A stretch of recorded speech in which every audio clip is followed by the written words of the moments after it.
మరి భవిష్యత్తులో నేను చెప్తున్నాను, ప్రతి ఒక్కటి ఇండివిజువల్ లెవెల్లో జరుగుతుంది, వ్యక్తి స్థాయిలోనే జరుగుతుంది అని చెప్పి.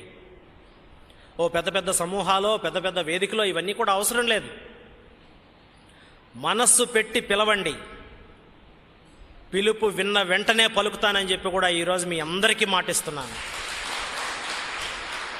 ఈ అనంతమైనటువంటి శక్తి ఏం చేయాలి? మీకే ఉపయోగపడాలి, మానవత్వాన్ని పెంపొందింపజేయాలి. అట్లీస్ట్ కనీసం సమాజంలో గురు విశ్వస్ఫూర్తి దగ్గరకు వచ్చినటువంటి వాళ్ళైనా కూడా ఒక ఆత్మీయ సమాజంగా ఏర్పడాలి. నిజంగా మానవత్వం అనేది మళ్ళీ చిగురించాలి. మనుషుల మధ్య ప్రేమ, వాత్సల్యం, కరుణ, జాలి, దయ, ఆనాటి సమాజం మళ్ళీ రావాలి. అప్పుడే నిజంగా మీరు నాకు ఇవ్వదలుచుకున్నటువంటి కృతజ్ఞతలు ఆ రూపంలో నేను ఆశిస్తాను, మనసు రూపంలో ఆశిస్తాను. మనస్సును చాలా పదిలంగా ఉంచుకోవడానికి ప్రయత్నించండి, త్వరగా అంతరాత్మగా మార్చడానికి ప్రయత్నించండి, దాన్ని నాకు నివేదించండి. అంతకన్నా నేను కోరుకున్నది మీ దగ్గర ఏమీ లేదు. నాకు అంతకన్నా అవసరం ఇంకేమీ లేదు మీ దగ్గర నుంచి. ఆరోగ్యరీత్యా నేను చెప్పిన విధంగా చేయండి, మరి శరీరం రీత్యా నేనే విధంగా చెప్పానో అలా చేయండి. ఇక ఏం కావాలి మీకు? దీనికన్నా మించి ఇంకేమైనా కావాలా? మనిషికి దీనికన్నా మించి ఇంకేమీ అవసరం లేదు. ఉన్నంతకాలం ఆరోగ్యంగా ఉండడం, మంచివాడుగా ఉండటం, మంచిగా పేరు తెచ్చుకోవడం, ఏదో కొంత జ్ఞానాన్ని సంపాదించడం, తర్వాత జనరేషన్కి దాన్ని అప్పజెప్పిపోవడం, అంతకన్నా. ఎందుకంటే పదార్థ ధర్మం కదండి ప్రతి ఒక్కటి. అక్కడ సుదూరంలో ఉన్నటువంటి విశ్వం దగ్గర నుంచి ఇక్కడ దాకా పుట్టింది, మరణించక తప్పదు. ప్రకృతి ధర్మం, ప్రకృతి జీవి సహజం, పదార్థ ధర్మం. మరి ఇక్కడ వరకైతే ఫినిట్ మనకు కనిపిస్తుంది. ఇన్ఫినిటీ అంటే తర్వాత మళ్ళీ దానికి ఒక అంతం, నెక్స్ట్ ఆరంభం, అది ఇన్ఫినిటీగా కనిపిస్తూ ఉంటుంది.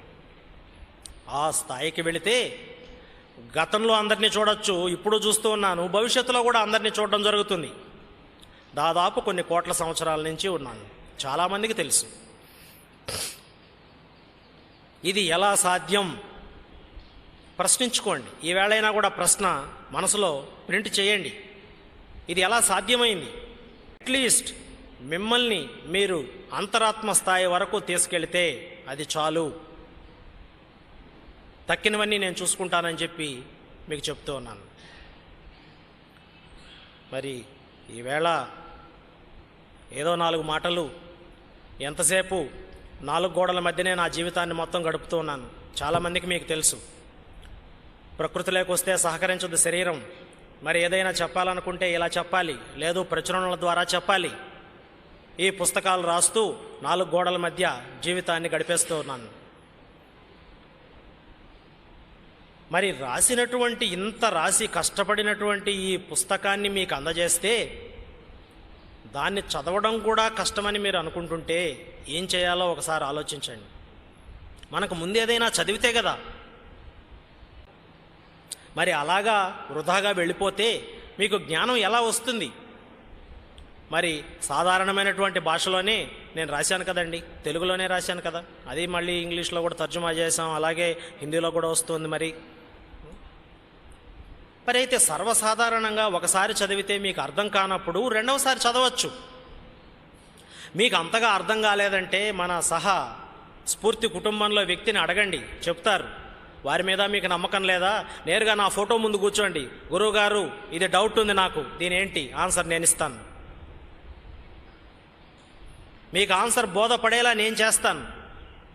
అంతేగాని పుస్తకమే తాకకుండా, అందులో ఏముందో తెలియకుండా, నేనేం చెప్పానో తెలియకుండా ఏది ఒక మూఢనమ్మకంగా చేయొద్దు అని చెప్తున్నాను. ఎందుకంటే తరాల వారసత్వం ఈ దేశంలో మనకు అన్నీ కూడా మూఢనమ్మకాలని, మూఢభక్తిని మిగిల్చిందే. కానీ ఏదో అజ్ఞాత భక్తి, మూఢభక్తి, మీరు ఏ పేర్లన్నా చెప్పండి, కానీ అది మిగిల్చిందే. కానీ నిజమైనటువంటిది ఏమిటి అని చెప్పలేకపోతుంది.